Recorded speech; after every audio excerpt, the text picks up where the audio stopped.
একটা ছোট্ট গ্রামে একটা ছেলে ছিল, নাম তার জন। সবাই বলতো এই ছেলেটা কিছুই পারবে না, ওর দ্বারা কিছুই হবে না।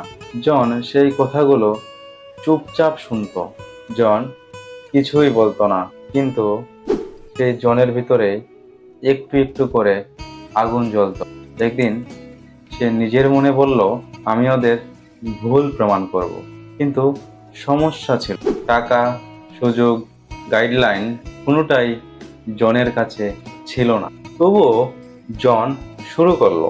রাত জেগে পড়াশোনা, দিনে কাজ, বারবার ব্যর্থতা। হ্যাঁ, সে অনেকবার হেরেছে, কিন্তু একটা জিনিস সে কখনো হারায়নি। সেটা কি জানেন আপনি? সেটা হলো জন তার নিজের প্রতি বিশ্বাস রেখেছিল। একদিন যে ছেলেটাকে সবাই অবহেলা করত, সেই ছেলেটাই সফল হয়ে ফিরল। এবং তখন জন এর আশেপাশের মানুষ সবাই বলল যে আমরা জানতাম তুমি পারবে। কিন্তু জন একটু মুচকি হাসি দিয়ে বলল, আমি জানতাম আমি পারবো। এই গল্পটা শুধু জনের না, এই গল্পটা তোমারও হতে পারে। যদি তুমি আজ হাল না ছাড়ো, যদি তুমি আজ নিজের উপর বিশ্বাস রাখো, তাহলে তুমিও একদিন প্রমাণ করে দিতে পারো যে তুমি পারো।